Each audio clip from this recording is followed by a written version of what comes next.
नमस्कार, मैं उमेश कुमार आप सभी के बीच में पुनः उपस्थित हूं। और जैसा कि आप लोग को पता है कि हमारा जो रेगुलर कोर्सेज चल रहा है उसमें से हम लोग इलेक्ट्रिक फील्ड का थ्योरी पढ़ चुके थे और उसका न्यूमेरिकल्स को हम लोग को करना था। तो आज का सेशन जो हमारा होगा वो न्यूमेरिकल बेस्ड सेशन होगा और उसके बाद इसके आने वाला सेशन भी न्यूमेरिकल बेस्ड सेशन होगा। ओके, तो आज हम लोग न्यूमेरिकल सॉल्व करेंगे जो भी इलेक्ट्रिक फील्ड से होगा, चाहे मल्टीपल चार्जेस के कारण हो या सिंगल चार्जेस के कारण हो। इन जो भी इलेक्ट्रिक फील्ड्स होंगे वो हम लोग कैलकुलेट करने का कोशिश करेंगे। और कुछ क्वेश्चंस को हम लोग लिए हैं। आज के जो सवाल होंगे बहुत ही आसान क्वेश्चंस हम लोग लिए हैं। धीरे धीरे हम लोग क्वेश्चंस का लेवल को क्या करेंगे, ऊपर करेंगे और आप लोगों के साथ हम लोग इसको अच्छे से समझाते हुए आगे बढ़ते चले जाएंगे। ओके, तो आप लोग का समय नहीं ज़्यादा हम लोग लेते हुए आगे बढ़ते हैं। और आज जो हमारा जो टॉपिक है वो आप लोग को सब कुछ लिखा हुआ है ना। फिजिक्स का जो न्यूमेरिकल क्वेश्चन एंड आंसर होगा। चैप्टर कौन सा, इलेक्ट्रोस्टैटिक्स से। और जैसा कि आपको टॉपिक यहाँ लिखा हुआ है इलेक्ट्रिक फील्ड, तो इलेक्ट्रिक फील्ड से ही आपको दिया जाएगा। ओके, तो आगे हम लोग चलते हैं क्वेश्चन नंबर 1 में। क्वेश्चन नंबर 1 क्या बोल रहा है, 4 चार्जेस, है ना। तो आराम से इसको पढ़िए। 4 charges plus q minus q, है ना, are placed respectively at the centre of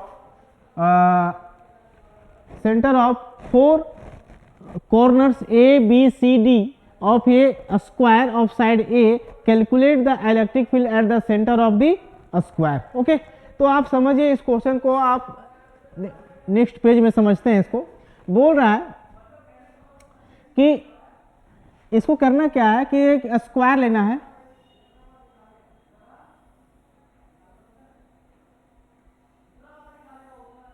okay, ये स्क्वायर है, ए बी सी और ये डी, और सभी साइड का लेंथ कितना है, 2a है। ओके, और यहाँ पे जो रखा गया है वो प्लस क्यू रखा गया है। यहाँ पर क्या रखा गया है, प्लस क्यू। यहाँ पे रखा गया है माइनस क्यू और यहाँ पे रखा गया है माइनस क्यू इस कॉर्नर पर। यही तो दिया हुआ है क्वेश्चन में। अब बोल रहा है इन सभी सिस्टम ऑफ चार्जेस के कारण स्क्वायर का सेंटर पर जो फील्ड होगा वो कितना होगा। फील्ड कहने का मतलब हुआ इलेक्ट्रिक फील्ड का वैल्यू कहाँ पे निकालना है, सेंटर पे निकालना है। ओके, तो सेंटर पे कितना होगा जी। अब देखो, जैसे ये स्क्वायर है तो ये डायगोनल हुआ।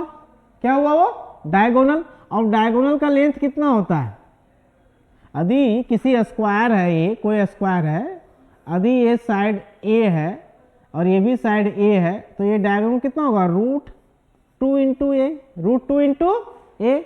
लेकिन यहाँ पे कितना दिया हुआ है, 2a दिया हुआ है। कितना दिया हुआ है, 2a दिया हुआ है ना। तो क्या हो जाएगा, आप इसको निकालोगे कितना हो जाएगा, ये वाला हम लोग निकालना चाहेंगे तो कितना आ गया वैल्यू, यदि पाइथागोरस थ्योरम लगाएंगे तो आ जाएगा √2a का स्क्वायर प्लस √2a का स्क्वायर। ओके, तो ये देखा जाए तो ये हो जाएगा 4a स्क्वायर और ये भी कितना हो जाएगा, 4a स्क्वायर, मतलब 8a स्क्वायर हो जाएगा। 8a स्क्वायर मतलब ये हो जाएगा 2√2a। ये पूरा लेंथ ऑफ डायगोनल हो गया। लेंथ ऑफ डायगोनल मतलब यहां से यहां तक का दूरी यदि हम देखा जाए तो इसका हाफ होगा। डायगोनल का क्या होगा, हाफ होगा। यहां से यहां तक, चूंकि यहां से यहां तक पूरा डायगोनल है जी, तो ये कितना हो जाएगा, यहां से यहां तक का लेंथ जो होगा इसका हाफ यदि लेंगे तो कितना हो जाएगा, √2a होगा। कितना होगा, √2a, है ना। तो ये हो जाएगा √2a। अच्छा, जितना लेंथ यहां से ए से ओ का है उतना ही लेंथ बी से ओ का होगा, उतना ही लेंथ ए होगा, उतना ही लेंथ ए होगा। ठीक है। अब यदि चार्ज यहाँ पे प्लस क्यू है तो इसके चलते इलेक्ट्रिक फील्ड किधर होगा, इधर होगा, जो कि हम मान लेते हैं E1। ठीक है। और इसके चलते ये भी प्लस है, इसके चलते इलेक्ट्रिक फील्ड किधर होगा, E2। अब ये नेगेटिव चार्ज है, तो नेगेटिव चार्ज का इलेक्ट्रिक फील्ड क्या होगा, इसी के नेगेटिव चार्ज क्या होगा, अट्रैक्ट करेगा अपने तरफ, तो ये भी, ये क्या हो जाएगा E3 भी इसी तरफ होगा, और सिमिलरली E4 भी नेगेटिव है, तो इसके तरफ ही क्या होगा, E4 भी होगा। तो आप देख सकते हो सेंटर पर जो इलेक्ट्रिक फील्ड है वो किधर है, कुछ इस तरह से बन रहा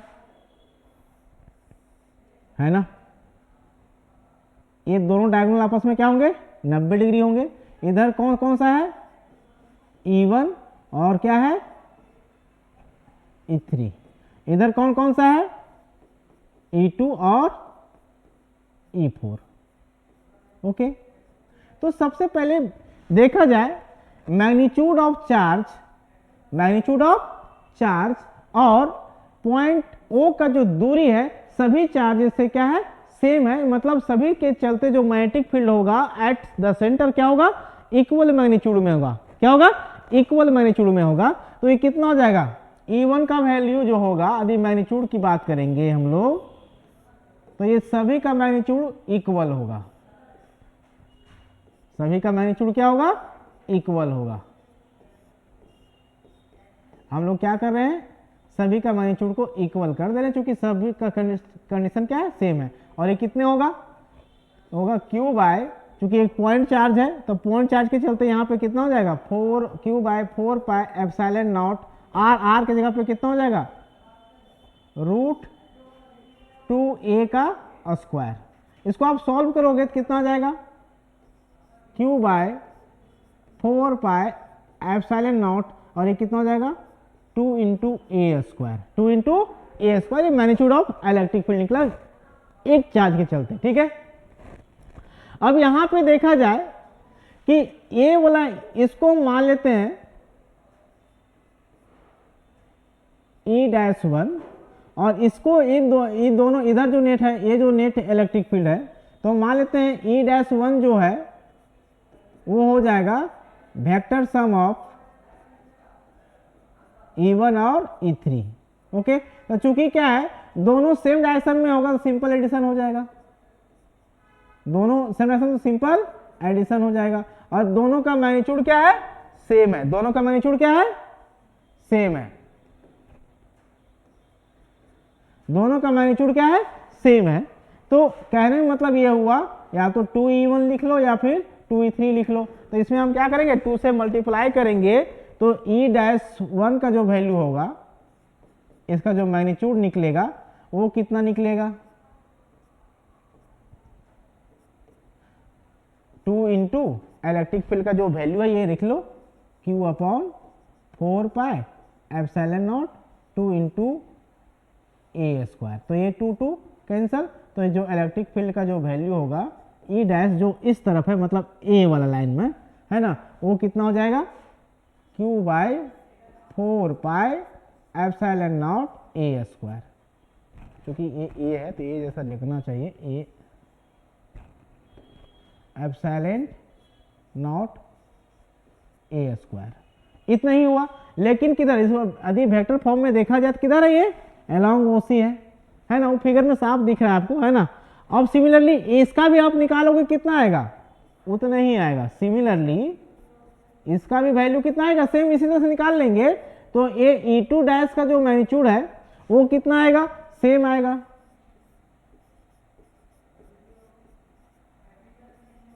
क्या आएगा, सेम आएगा। अब इन दोनों का जो नेट रिजल्टेंट है, वो नेट रिजल्टेंट किधर होगा, इधर होगा, E। तो जो E जो है वो हो जाएगा, वेक्टर सम लेंगे हम लोग, तो E1' प्लस E2' का वेक्टर सम, दोनों का बीच का जो एंगल है कितना है, 90 डिग्री है।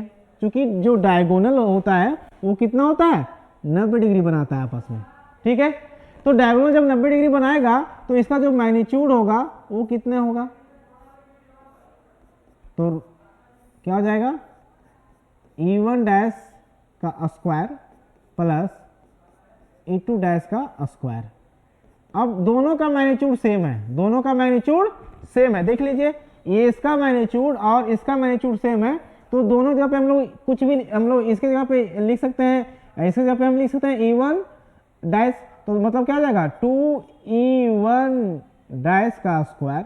तो कुल मिला के E1 डैश बाहर निकल जाएगा और ये √2 बच जाएगा। ओके, और ये E1 डैश का वैल्यू कितना है, तो उतना ही है, इसमें सिर्फ √2 से मल्टीप्लाई कर देंगे तो ये हो जाएगा √2Q upon 4 pi epsilon not A square, जो नेट इलेक्ट्रिक फील्ड होगा, जो क्या होगा, नेट इलेक्ट्रिक फील्ड होगा, और किधर होगा, पैरेलल टू, किसका पैरेलल है, ED के पैरेलल ले लो या तो फिर BC का पैरेलल ले लो। तो हम लिखेंगे सीधा सीधी along AD अधिक वेक्टर फॉर्म में लिखना है तो, नहीं तो फिर आप सिर्फ मैग्नीट्यूड लिख के छोड़ दो, है ना। तो ये हुआ हमारा आंसर, ठीक है। तो ये हुआ पहला क्वेश्चन का जवाब। हम लोग नेक्स्ट क्वेश्चन की तरफ चलते हैं, इसको अच्छे से देख लीजिए। ये प्रिंसिपल ऑफ सुपरपोजिशन से क्वेश्चन था। ये जो क्वेश्चन है ये बोल रहा है 2 पॉइंट चार्जेस इतना 5 into 10⁻⁻19 coulomb and 20 into 10⁻⁻19 coulomb are separated by a distance of 2 metre, find the point on the line joining at which the electric field intensity is 0। तो देखिए बहुत ही आसान क्वेश्चन ये भी है, यहीं पे इसको सॉल्व कर लेते हैं। एक चार्ज यहां पर है ना, चार्ज Q1 का जो वैल्यू दिया हुआ है 5 × 10⁻⁻20 कूलम, 20 या 19 है, 19 कूलम है। ओके 19 कूलम है, इसको थोड़ा मिटा लेते हैं, 19 कूलम है, -19 कूलम। ओके, एक चार्ज यहां पर है जिसका वैल्यू है प्लस में भी, ये भी प्लस में है, तो ये 10⁻⁻19 कूलम। तब बोले इन दोनों का लाइन ज्वाइनिंग पर कौन सा ऐसा पॉइंट है जहां पर इलेक्ट्रिक फील्ड का वैल्यू कितना होगा, 0 होगा, है ना। तो मान लेते हैं, देख लीजिए यहां इसको 3 सेक्शन में बांट सकते हैं। एक सेक्शन ये, चूंकि यहां चार्ज Q1 है, यहां पे एक सेक्शन ये वाला Q2, तो ये 3 सेक्शन में बटेगा टोटल। एक सेक्शन नंबर 1, सेक्शन नंबर 2 और सेक्शन नंबर, या फिर region number 1, region number 2, region number 3। देखते हैं कौन सा जगह पर इलेक्ट्रिक फील्ड का वैल्यू 0 होता है। तो उसको देखने के लिए हम लोग क्या करेंगे कि यदि इस पॉइंट को हम यहां मानते हैं कि इलेक्ट्रिक फील्ड का वैल्यू 0 है ना, तो ये जो कि पॉजिटिव चार्ज है तो इसके चलते जो इलेक्ट्रिक फील्ड होगा वो भी इधर होगा। मान लेते हैं ये E1 है, ये भी पॉजिटिव चार्ज, इसके चलते किधर होगा, इधर ही होगा, ये हो जाएगा E2। तो दोनों सेम डायरेक्शन में है, तो इस रीजन में इलेक्ट्रिक फील्ड 0 नहीं होगा, ठीक है। तो इस रीजन में इलेक्ट्रिक फील्ड 0 कभी भी नहीं होगा, मतलब यहाँ पे जो मेरा अटेम्प्ट था, यहाँ पे जो मेरा अटेम्प्ट है वो क्या है, गलत है ना। अब रीजन 2 में आते हैं, क्या यहाँ पे है, देखते हैं, कहीं मान लेते हैं इस पॉइंट पर इलेक्ट्रिक फील्ड का वैल्यू 0 मान लेते हैं, ये जो पॉइंट P है यहाँ पर, तो इसके चलते जो इलेक्ट्रिक फील्ड होगा क्या होगा, अवे फ्रॉम द चार्ज, और ये भी पॉजिटिव है तो इसके चलते भी क्या होगा, तो मतलब यहाँ पे जो E1 है वो इस तरफ है, E2 जो है वो इस तरफ है। तो यहाँ पर पॉसिबिलिटी है इस रीजन में, यहां से लेकर यहां तक इस जो रीजन है, इस रीजन में पॉसिबिलिटी है कि इलेक्ट्रिक फील्ड का वैल्यू 0 हो जाए, ठीक है। लेकिन सिमिलरली जिस तरह से यहाँ पे इस रीजन में लिए उसी प्रकार से इस रीजन में लेंगे तो इसके चलते क्या होगा, इधर दूर भागेगा, इसके चलते भी क्या होगा, इधर ही जाएगा, अवे फ्रॉम द चार्ज होगा। तो मतलब इस केस में भी इलेक्ट्रिक फील्ड का वैल्यू कभी भी 0 नहीं होगा, इस रीजन में भी इलेक्ट्रिक फील्ड का वैल्यू कभी भी 0 नहीं होगा, तो ये इसी रीजन में इलेक्ट्रिक फील्ड का वैल्यू 0 होगा, ठीक है। तो हम क्या करते हैं कि यहाँ पे मान लेते हैं चार्ज 1 से इसकी दूरी हम मान लेते हैं पॉइंट का कितनी, x, ठीक है। तो E1 जो होगा, E1 का जो मैग्नीट्यूड और E2 का मैग्नीट्यूड जब तक बराबर नहीं होगा, यदि बराबर हो जाता है तभी पॉइंट P के पास इलेक्ट्रिक फील्ड का वैल्यू क्या होगा, 0 होगा। एक दूसरे का अपोजिट होगा, क्या करेगा, कैंसिल कर देगा, है ना। तो अब हम लोग क्या करते हैं, इसका यदि इसके चलते यहाँ पे इलेक्ट्रिक फील्ड निकालते हैं पॉइंट P के पास, तो कितना हो जाएगा, charge Q1 by 4 pi epsilon naught, और दूरी कितनी है x, तो x स्क्वायर।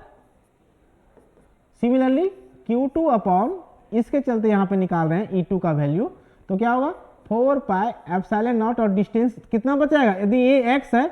अच्छा डिस्टेंस कितना दिया हुआ है दोनों के बीच में, 2 मीटर दिया हुआ है। कितना दिया हुआ है, 2 मीटर दिया हुआ है। तो ये कितना 2 माइनस एक्स, कितना बचेगा, अरे यहाँ से यहाँ तक कितना x है, तो यहाँ से यहाँ तक कितना बचेगा, 2 माइनस एक्स बचेगा। तो ये क्या हो जाएगा 2 माइनस एक्स का होल स्क्वायर। तो आप देखो 4 पाई एप्सिलॉन नॉट क्या हो जाएगा, दोनों तरफ कैंसल। इसका वैल्यू कितना है 5 इंटू 10 के पावर माइनस 19, और ये हो जाएगा एक्स स्क्वायर। और इसका वैल्यू Q2 का वैल्यू है 20 इंटू 10 के पावर माइनस 19, ये हो जाएगा 2 माइनस एक्स का होल स्क्वायर। आसान क्वेश्चन है। अब देखो ये खत्म और ये 5 एकड़ 20 भी खत्म, तो यहाँ 4 अपॉन इतना बचेगा, नहीं बचे। देखो क्या बच रहा है आपके पास, आपके पास बच रहा है 1 upon x square is equal to 4 upon 2 minus x का होल स्क्वायर। तो देखा जाए इसको लिख सकते हैं 1 अपॉन एक्स का होल स्क्वायर लिख सकते हैं क्या बाबू, ये लिख सकते हैं ना हम लोग। और इसको क्या लिख सकते हैं 2 अपॉन 2 माइनस एक्स का पूरे पर होल स्क्वायर लिख सकते हैं कि नहीं लिख सकते हैं, लिख सकते हैं। दोनों तरफ बेस, दोनों तरफ पावर सेम है तो बेस क्या होगा, इक्वल होगा। कुल मिला के हम इसका जगह पे हम लिख सकते हैं क्या 1 upon x is equal to 2 by 2 minus x. हम क्या करेंगे क्रॉस मल्टीप्लीकेशन करेंगे, तो ये 2 minus x is equal to 2 into x हो जाएगा, है ना। तो ये कितना हो जाएगा 2, और इधर जाएगा तो ये x से माइनस हो जाएगा पॉजिटिव में, तो 2x पहले से था, एक x और गया तो ये हो गया 3x। हमको तो x ही तो निकालना था, x कितना हो जाएगा 2/3 मीटर, 2/3 मीटर। 2/3 मतलब कितना हो जाएगा, लगभग 0.66 मीटर, 0.66 मीटर। इसको हम लोग राउंड अप करेंगे तो 0.67 आएगा, है ना। तो कहने का मतलब है कि चार्ज Q1 से, चार्ज जो कि 5 into 10 to the power minus 19 coulomb से, है ना, कितना दूरी पर इलेक्ट्रिक फील्ड का वैल्यू 0 होगा, 0.06 मीटर की दूरी पर इलेक्ट्रिक फील्ड का वैल्यू 0 हो जाएगा। अच्छा इसी में आप एक केस और समझो कि यदि ये चार्ज दोनों, एक नेगेटिव होगा और एक पॉजिटिव होगा, है ना, तो क्या ये वाला जो मिडिल वाला रीजन है यहाँ पे इलेक्ट्रिक फील्ड का वैल्यू 0 होगा, कभी भी 0 नहीं होगा, है ना। कहां पर 0 हो सकता है, या तो इस रीजन में इलेक्ट्रिक फील्ड का वैल्यू 0 होगा, या तो फिर इस रीजन में। कब, जब दोनों का चार्ज एक नेगेटिव होगा और एक पॉजिटिव होगा। याद रखिएगा यदि दोनों पॉजिटिव हुआ या फिर दोनों नेगेटिव हुआ तो ए वाला रीजन और ए वाला रीजन में इलेक्ट्रिक फील्ड का वैल्यू कभी भी 0 नहीं होगा, हमेशा बीच वाला रीजन में इलेक्ट्रिक फील्ड का वैल्यू 0 होगा, है ना। तो उम्मीद करता हूं ये क्वेश्चन आप लोग को बहुत ही बेहतरीन ढंग से समझ आया होगा और आराम से इस क्वेश्चन को आप लोग डील कर लीजिएगा। यदि इस तरह का क्वेश्चन आता है तो आप लोग अच्छे से सॉल्व कीजिएगा, है ना। चलिए नेक्स्ट क्वेश्चन की ओर चलते हैं हम लोग। नेक्स्ट क्वेश्चन हमारा है 2 पॉइंट चार्जेस, आपका 2 पॉइंट चार्ज दिया हुआ है, दोनों का बीच का सेपरेशन 1 सेंटीमीटर दिया हुआ है। What is the magnitude of the field produced by the other charge at the side of the other. कहने का मतलब ये हुआ कि एक चार्ज आपका यहां पर है, ओके, एक चार्ज यहां पर है, इसको हम Q1 मान लेते हैं। एक चार्ज यहां पर है, इसको हम Q2 मान लेते हैं। अच्छा Q1 का वैल्यू आपको दिया हुआ है 2 इंटू 10 टू दी पावर कितना है जी, -7 कूलाम है, और इसका वैल्यू कितना दिया हुआ है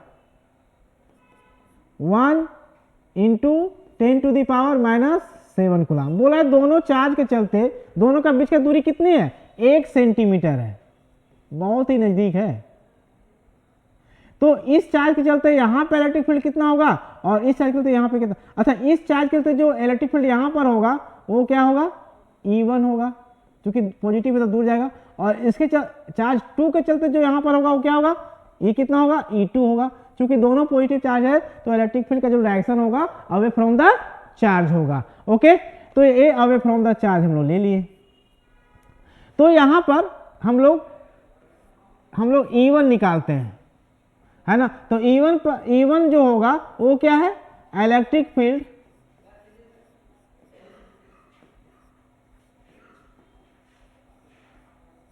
इंटेंसिटी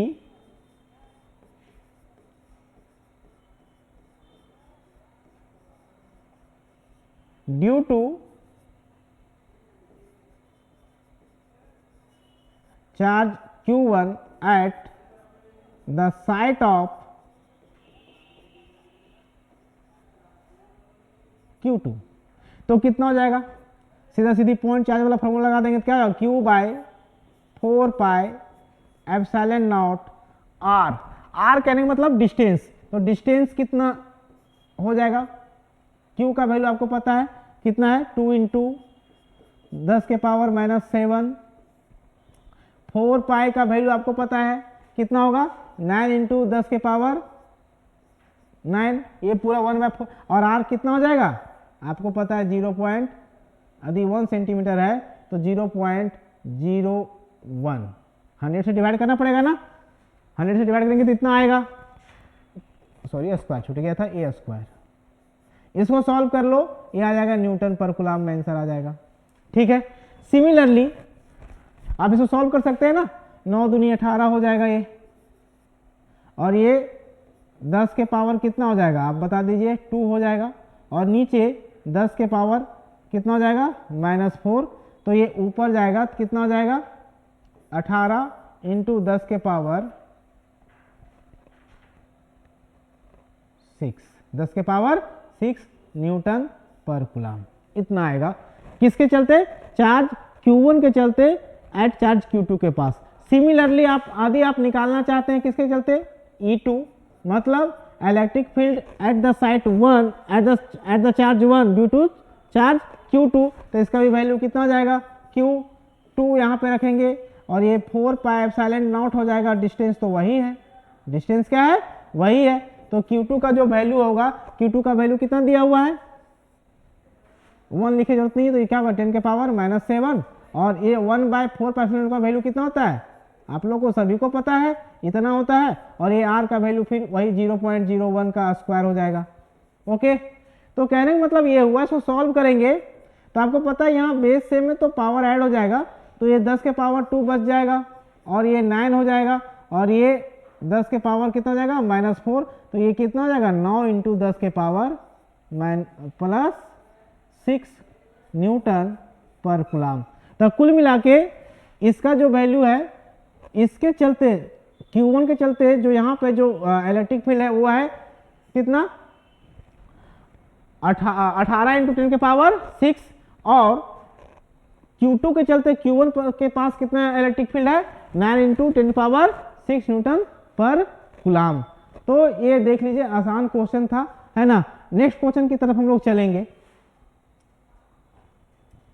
बोल रहा है assuming that the charge on an atom distributed uniformly, radius दिया, what is will the electric field at the surface of the gold atom. क्या कह रहा है, बोल रहा है कि है ऐसा, ये किसका है, गोल्ड एटम का।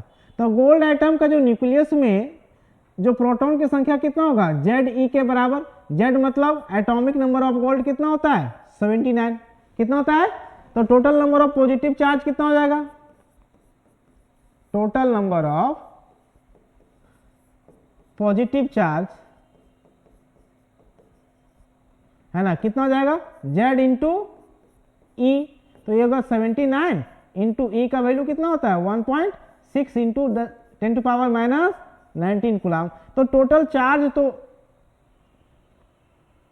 Total number of total charge होगा,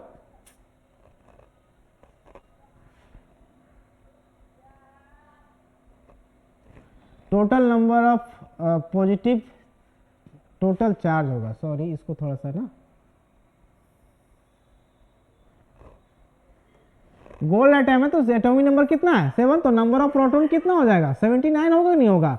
तो एक प्रोटॉन पे कितना चार्ज होता है, तो 1.6। तो टोटल चार्ज ऑफ न्यूक्लियस कितना हो जाएगा, टोटल चार्ज ऑफ न्यूक्लियस